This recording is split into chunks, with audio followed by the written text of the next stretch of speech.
नमस्कार विद्यार्थी मित्रांनो.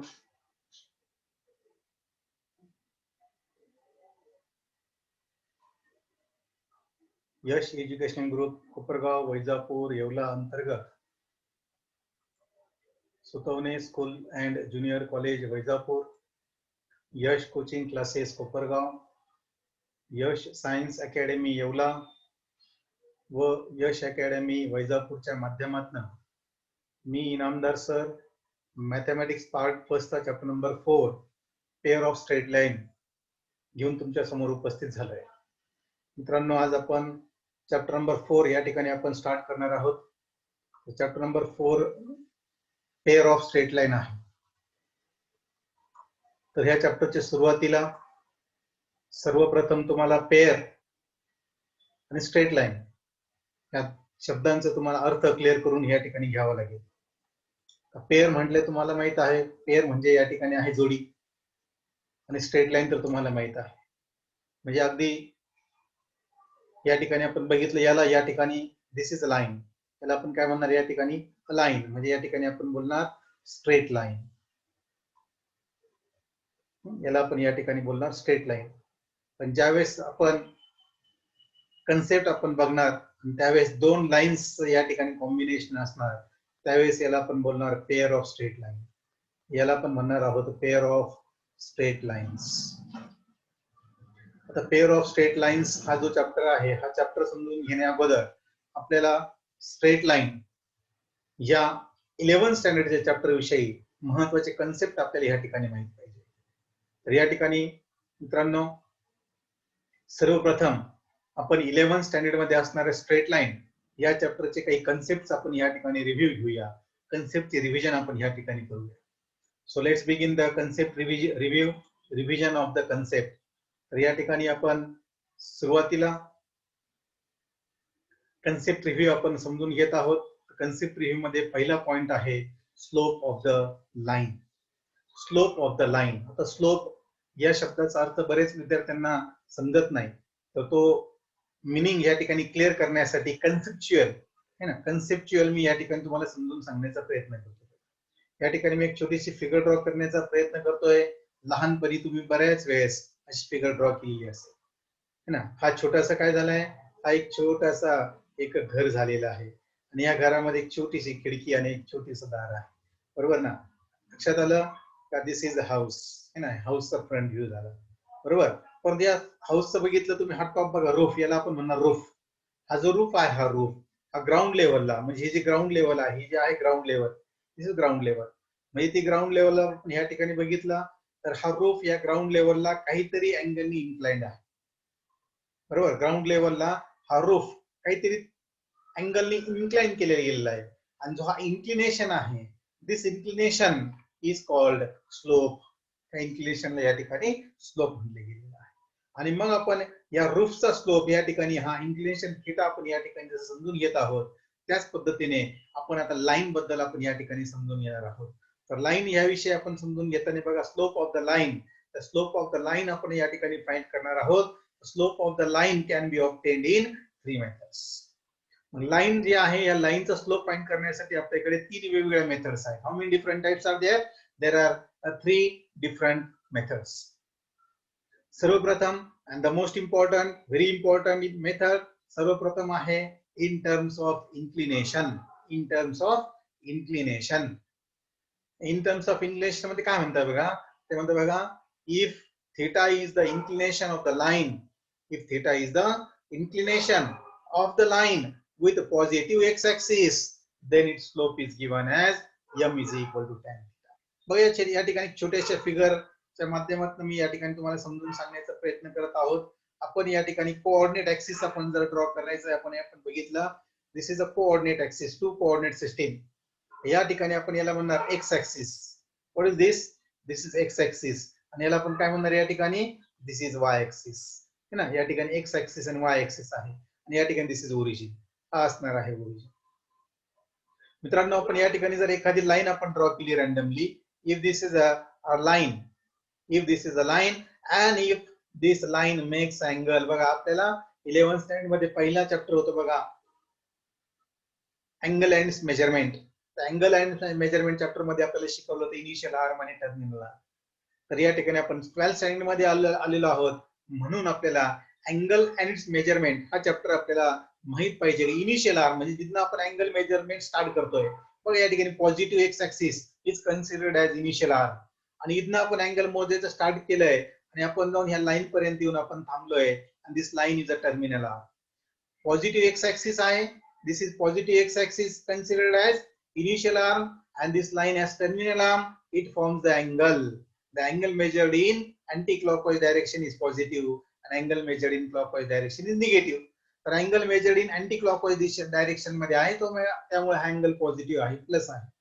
आणि त्या ठिकाणी म्हटलं बघा, if theta is the inclination, if theta is the inclination of the line with positive, important गोष्ट आहे बघा, positive x-axis, then the slope of the line is given as, it is denoted by small letter m and given as tan theta.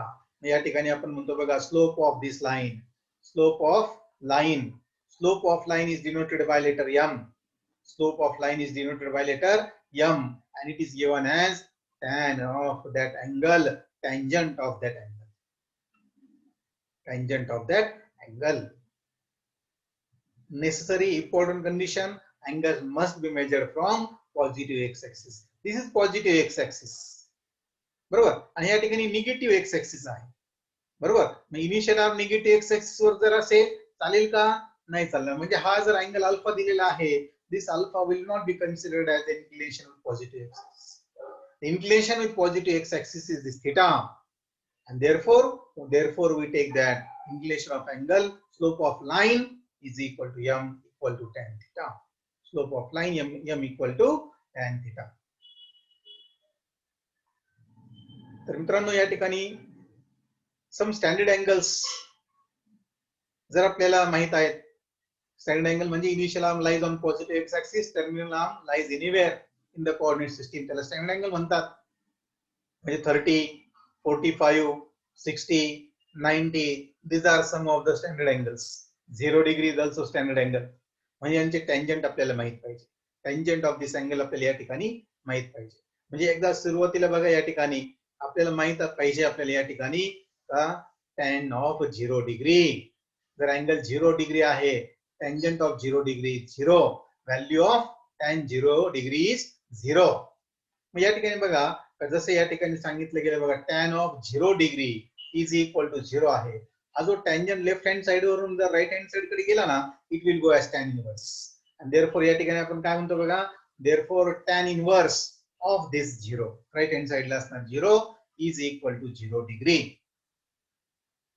म्हणजे tan left hand side वरून right hand side कडे तुम्हाला घेऊन जाता आलं पाहिजे, आणि राईट हँड साइड वरून लेफ्ट हँड साइड कडे तुम्हाला घेऊन येता आलं पाहिजे. सो या ठिकाणी बघा, tan 0 degree 0, therefore tan inverse of 0 is a 0 degree. नंतर सेकंड व्हॅल्यू तुम्हाला माहित पाहिजे, tan 30 degree is 1/√3, tan 30 degree is 1/√3, and therefore we get tan inverse of 1/√3 is equal to 30 degree, and 30 degree is also equal to pi by 6 radian.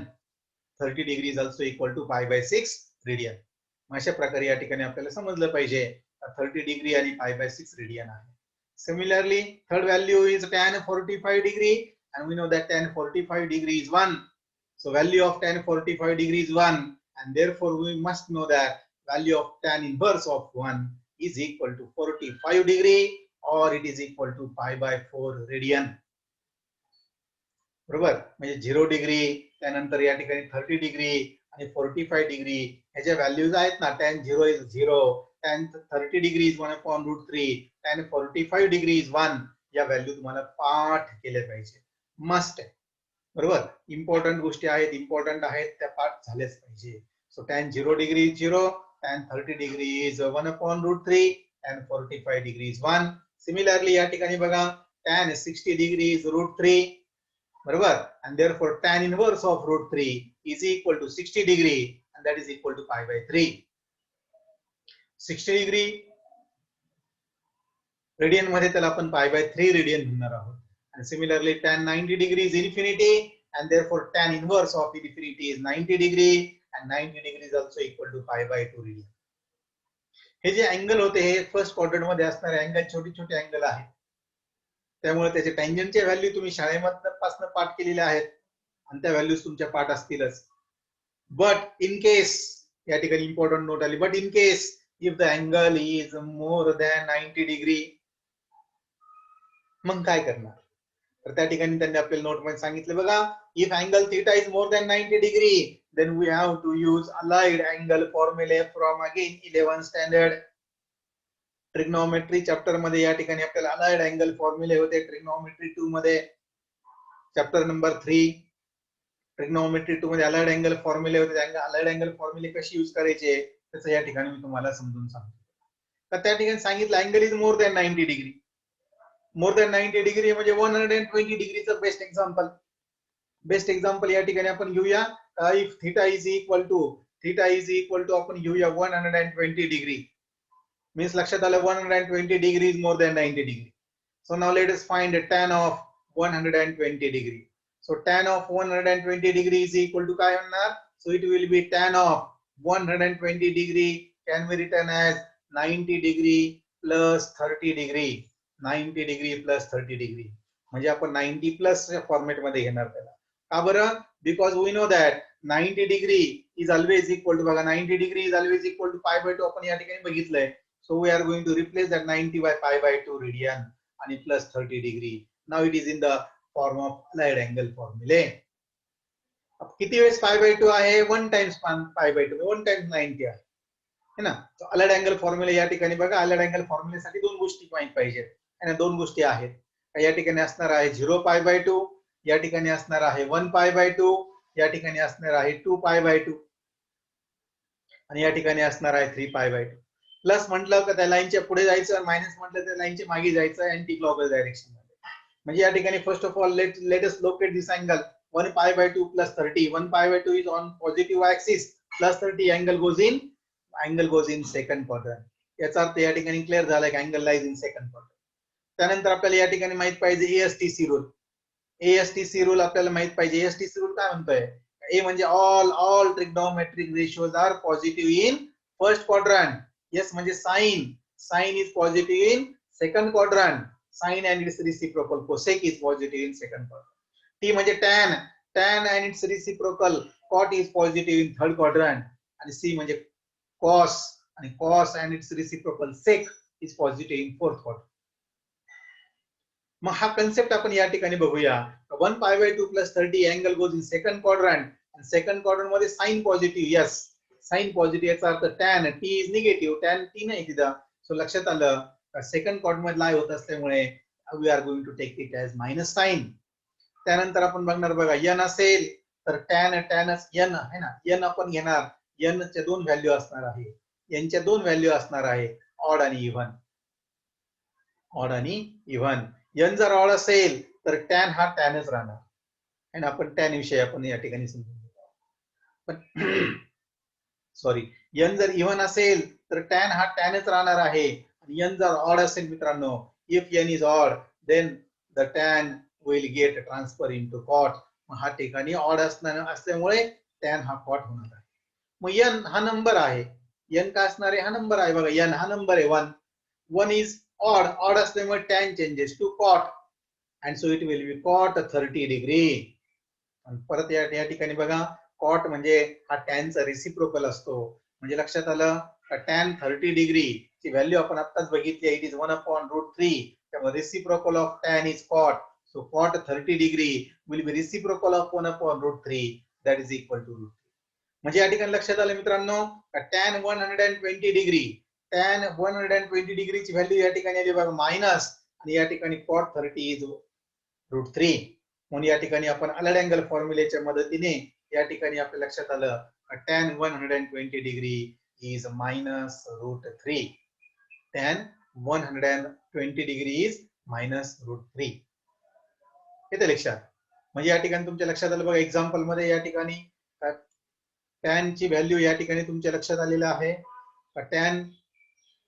tan ची value minus 1/√3 आहे तुमच्या या ठिकाणी लक्षात आलेलं आहे.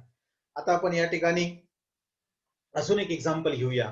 अजून एक एक्झाम्पल आपण है ना अलाइड अँगल फॉर्म्युलेसाठी आपण अजून एक एक्झाम्पल समजून घेऊया. आणि मग आपल्याला या ठिकाणी आलेड अँगल फॉर्म्युला रिव्हाइज प्रॉपरली या ठिकाणी झालं तर आलेड अँगल फॉर्म्युला यूज करणं आपल्याला सोपं जाईल. किती लक्षात? सो या ठिकाणी मित्रांनो आपण सेकंड कन्सेप्ट कडे चाललोय, सॉरी सेकंड अँगल कडे जाऊया. Let's consider the second angle theta as 135 degree. Angle is 135 degree. Now we are going to find tan of 135 degree.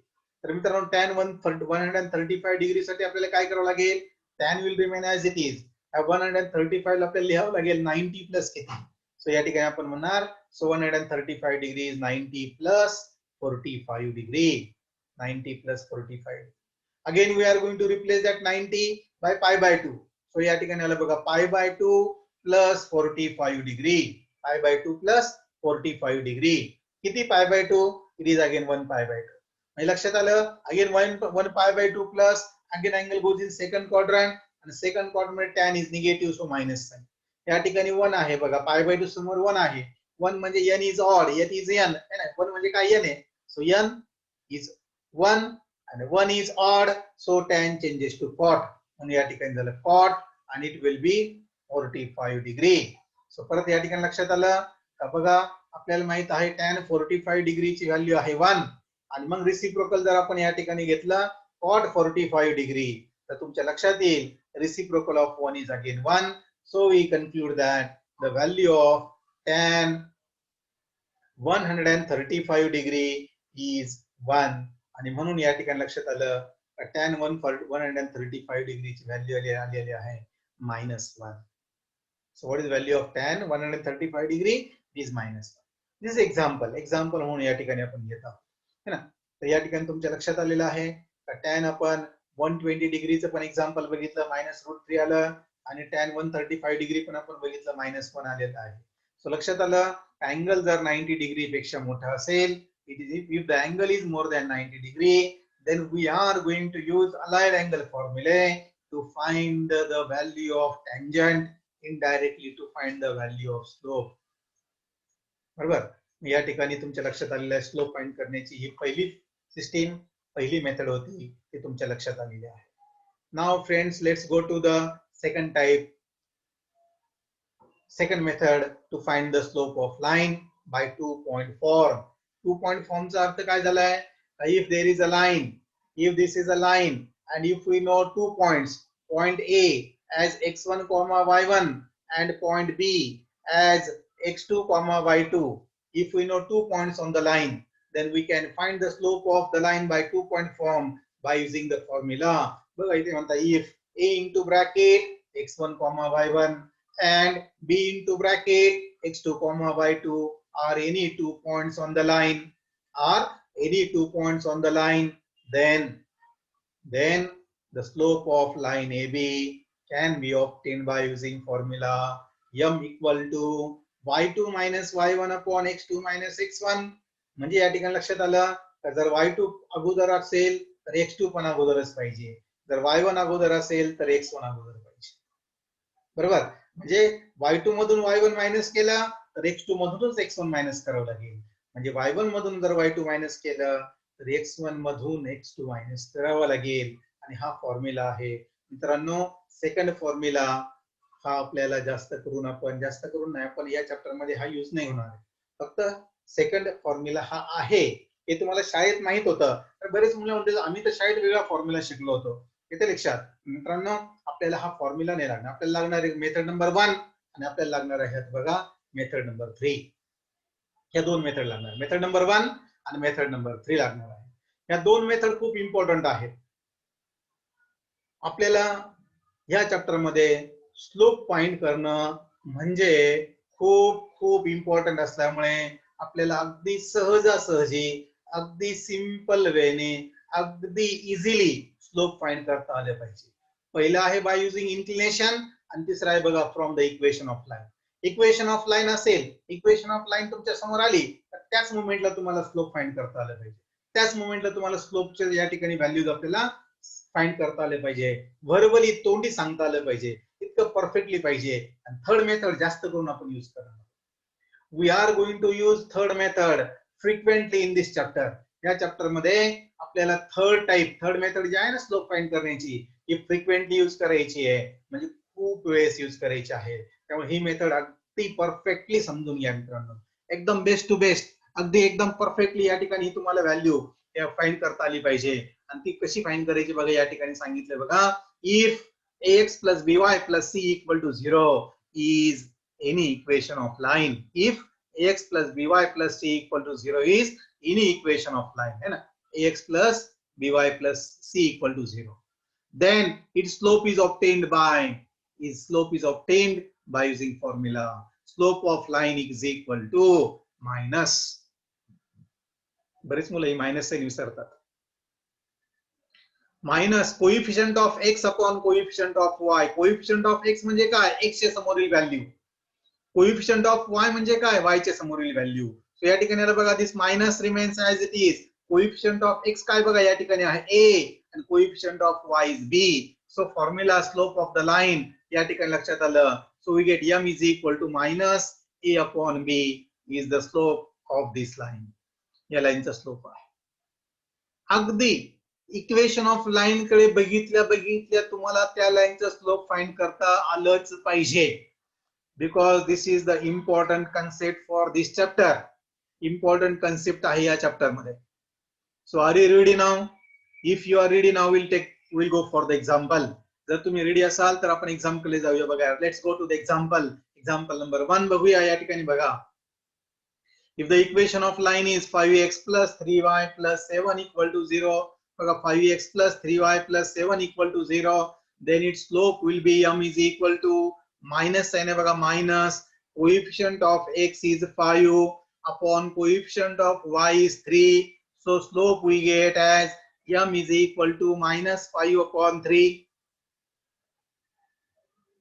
अगदी इक्वेशन ऑफ लाईन कडे बघितल्या तुम्ही या ठिकाणी स्लोप फाइंड करू शकला बघा मित्रांनो.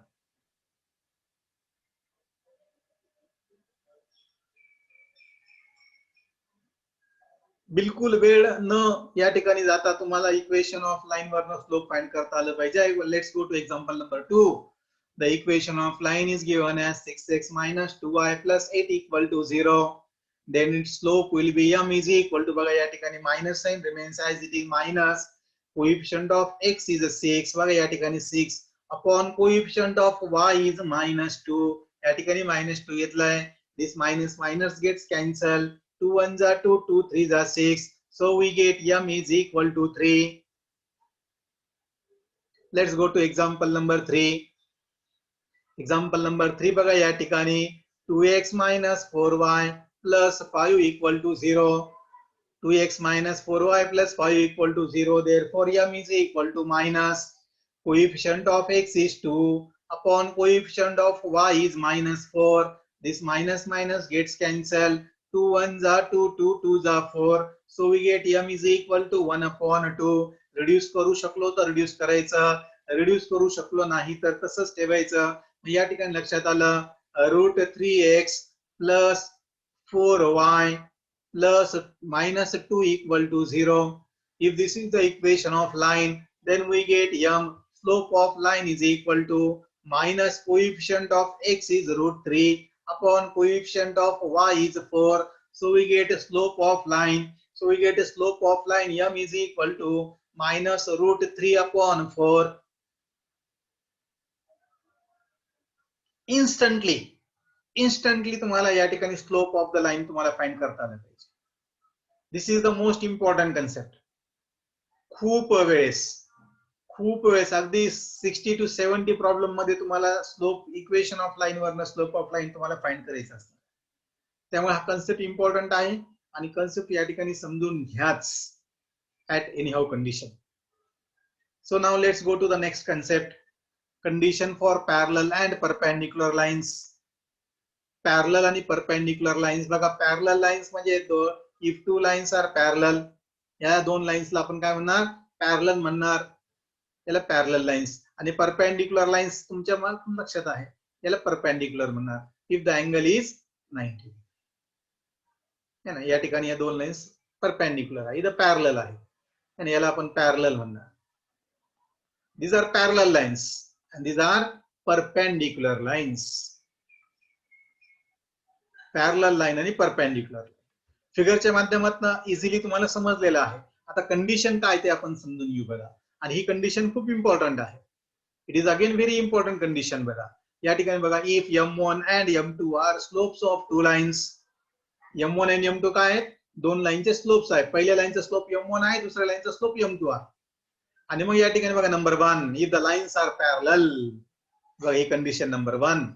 If the lines are parallel then their slopes are equal, means m1 must be equal to m2, means m1 must be equal to m2.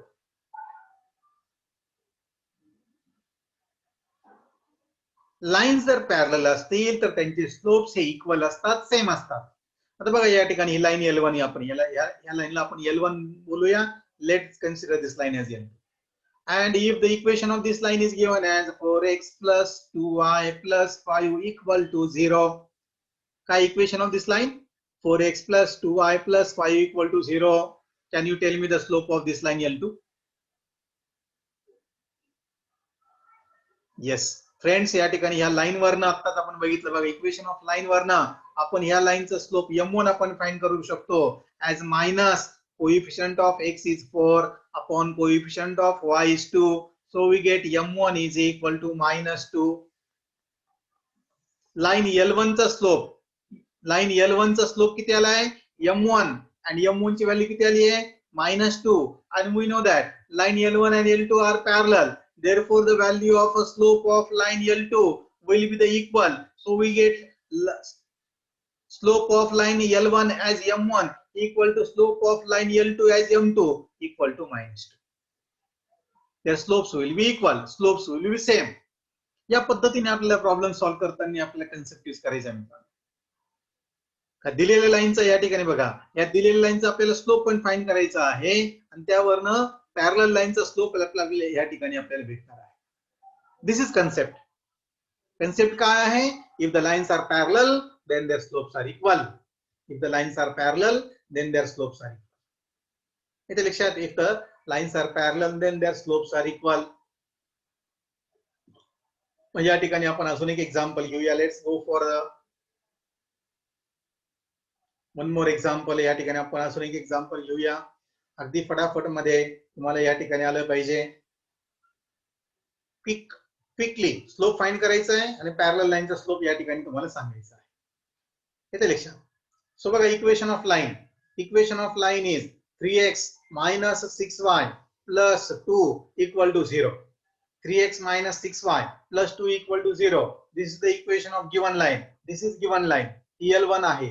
This is the given line. Can you tell me the value of m1? So दिलेल्या लाईनचा slope m1 काय आलेला आहे? या ठिकाणी दिलेल्या लाईनचा slope आला m1 is equal to minus coefficient of x is 3 upon coefficient of y is -6. Minus minus gets cancelled. We get m1 is equal to 3 1s are 3, 3 2s are 6. And since the lines are parallel, therefore we get slope of line L2 as m1 equal to m2 is equal to 1/2. Slopes are equal if lines are parallel.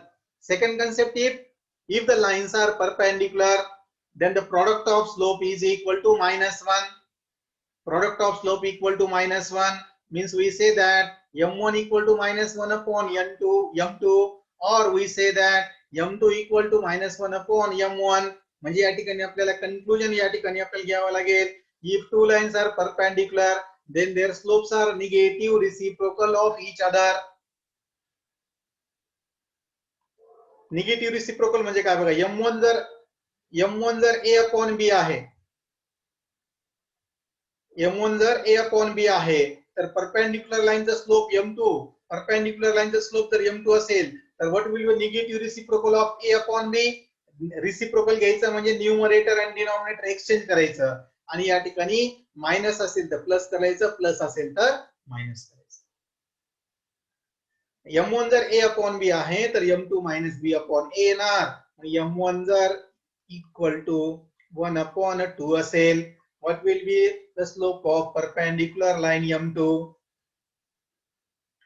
Negative है ना, negative minus घेणार आणि 2 असणार, negative reciprocal है ना.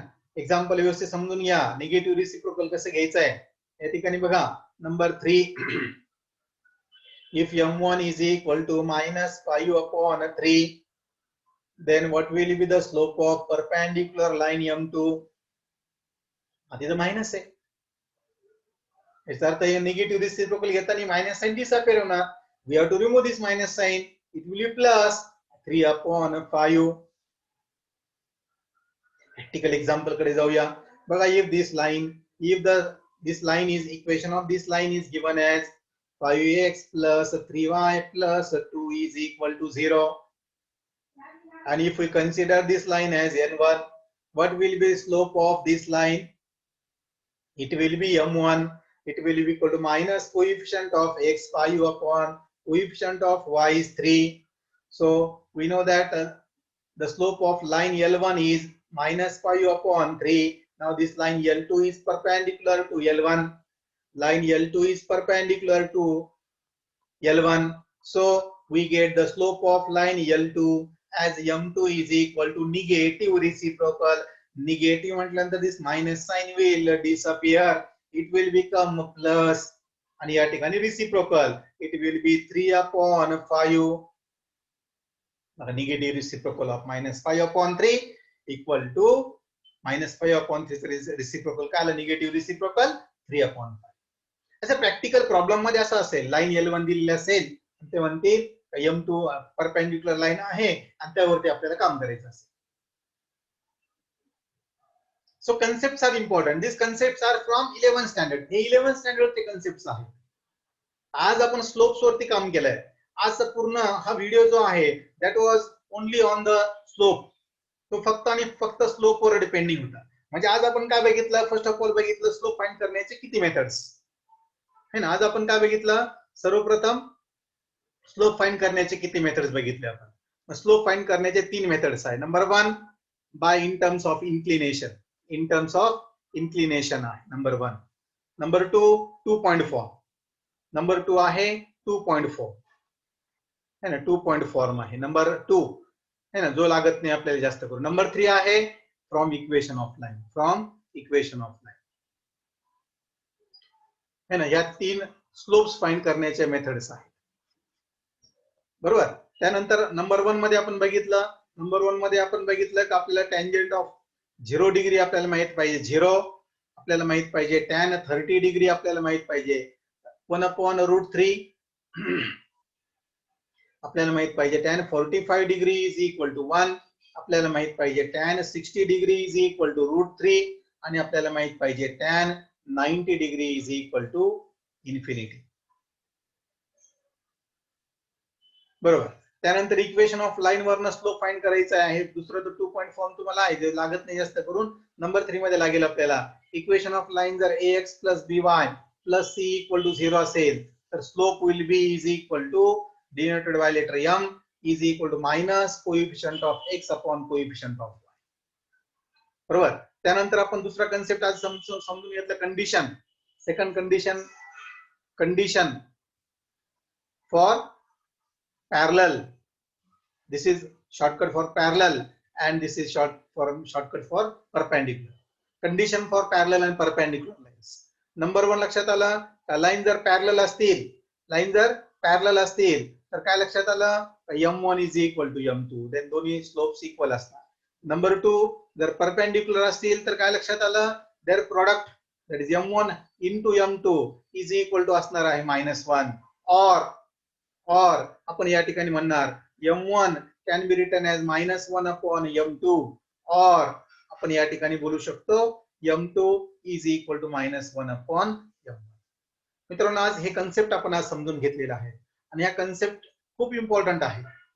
Pair of straight line chapter मध्ये हे concept अगदी इझिली आपल्याला आले पाहिजे. तर मित्रांनो, आज आपण या ठिकाणी थांबणार आहोत, परंतु पुढचा व्हिडिओ बघण्याच्या अगोदर हे कन्सेप्ट तुमचे पाठ झाले पाहिजे. हे कन्सेप्ट तुम्हाला आलेच पाहिजे. विथ एक्झाम्पल तुम्ही इझिली हे कन्सेप्ट तुम्हाला ऑपरेट करता तुम्हाला आलं पाहिजे. मित्रांनो, आज मी इनामदार सर या ठिकाणी तुमची रजा घेतो. आपण या ठिकाणी थांबूया. Thank you very much.